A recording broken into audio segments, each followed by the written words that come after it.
MSc SDF NU এর ডাকে CGO complex এর অভিযান। তার আগেই তৎপর বিধাননগর পুলিশ। সকাল থেকেই গার্ডরেল দিয়ে ঘিরে ফেলা হচ্ছে সিজিও কমপ্লেক্সের গেট। আসতে শুরু করেছে পুলিশ। আন্দোলনকারীদের দাবি বিচারহীন 7 মাস, ন্যায় বিচারের পরিহাস। শুধুই সঞ্জয়, বাকি দোষীরা অধরা কেন? সাপ্লিমেন্টারি চার্জশিট দিতে ব্যর্থ অপদার্থ থ্রেড কালচার অভিযুক্ত শাস্তি পেল না কেন? ন্যায় বিচারের দাবিকে তীব্রতর করতে সিজিও কমপ্লেক্স অভিযানের ডাক দেওয়া হয়। তাদের প্রচুর সময়, কিন্তু এখানে জনগণের জন্য তাদের কোনো সময় নেই। যখন 14ই মার্চের রাতে ভ্যান্ডালিজম হয়েছিল, এই যে দেখুন আমাদের কানের কাছে করেছেন।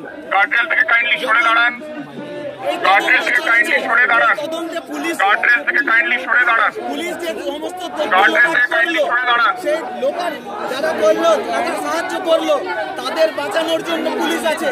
কিন্তু জনগণ যখন বিচারের দাবি নিয়ে আসছে, তারা একের পর এক ঝামেলা করে যাচ্ছেন, এখানে দাঁড়িয়ে সমস্যা করছেন।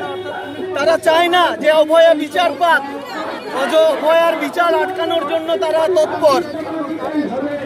আমাদের আজকে সিজিও কমপ্লেক্স অভিযান চলছে।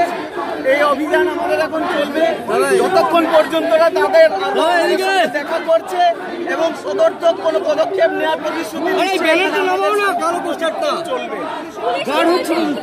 ঠিক আছে, পুলিশ এখনো পর্যন্ত কোনো সদর্থক ভূমিকা নেয়নি। উপরন্তু আমরা এখান থেকে যাতে সরে যায় তার জন্য সব রকম ভাবে চেষ্টা করে যাচ্ছে। এই গার্ড রেল থেকে আমাদের সরানোর জন্য চেষ্টা করে যাচ্ছে। আমরা বক্তব্য রাখছি, আমাদের কানের কাছে মাইক নিয়ে এসে বক্তব্য রাখা শুরু করছে। তারা অত্যন্ত অগণতান্ত্রিক, তারা জনগণের কথা ভাবে না। তারা ধর্ষকদের কি করে বাঁচাবে তার জন্য প্রচুর তাদের সময়, কিন্তু আমাদের জন্য তাদের কোনো সময় নেই। তাদের নাকি আমাদের সঙ্গে কথা বলার কোনো সময় নেই। অত্যন্ত অগণতান্ত্রিক ভাবে তারা আন্দোলন দমন করার জন্য চেষ্টা চালিয়ে যাচ্ছে।